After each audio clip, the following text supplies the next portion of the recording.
You could make 500% more profit on every sale just by charging the right price.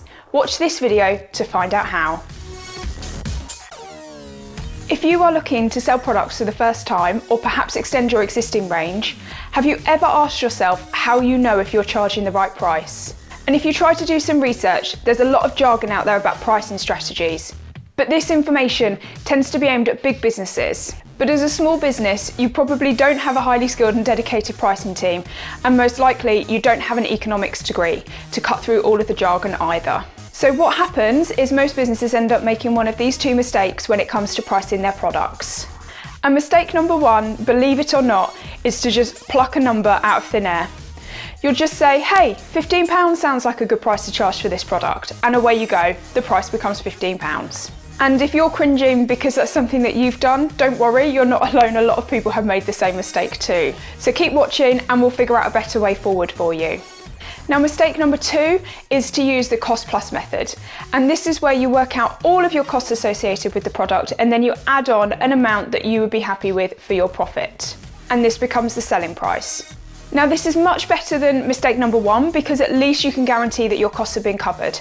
However, it's still not the right method. And the reason is because neither of these techniques take into account how much the customer is willing to pay for your product. And therefore, you could be undercharging or overcharging. And why does this matter? Well, if you're overcharging, then you're probably not going to sell as many as you can, and customers just simply will not buy from you. But if you are undercharging, this means that you're leaving money on the table. For every sale that you make, you could be making more profit in your pocket for doing absolutely no extra work. But if you are charging too little for your product, you might be selling loads because it's a really great deal at a low price, but you'll just not be making the profit that you could be making. And that can lead to all sorts of problems in your business, particularly with cash flow. And you may be sitting there thinking, I'm already making enough.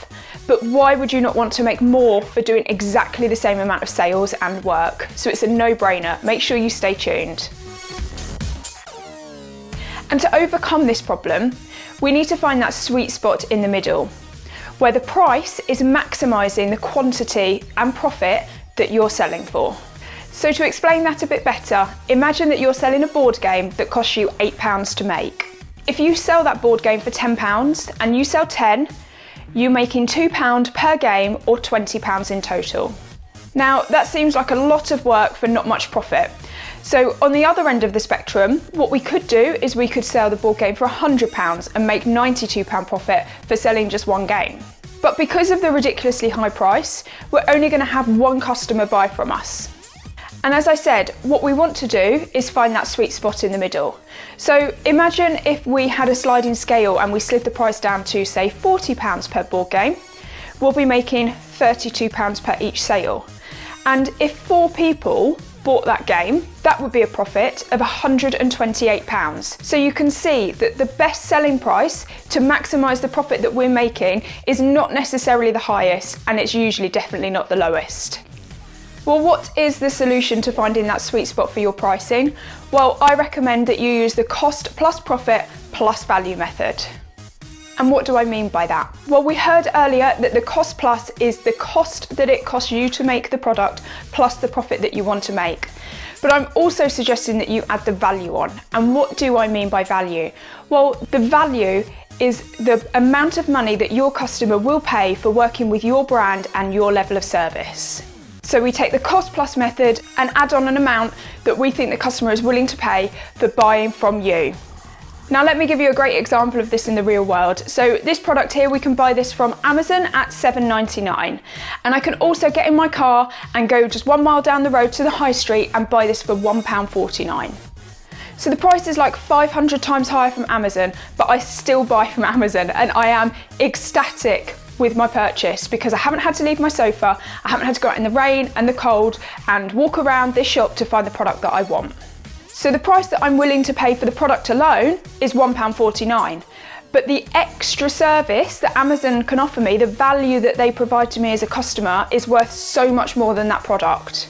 And if Amazon had adopted the cost plus method, they probably would be selling that product for around £2, which would leave a whopping £5.99 on the table that they had walked away from in excess profits that they could be making. So you can now see that the cost plus method is not effective at putting any level of price on the service that you offer.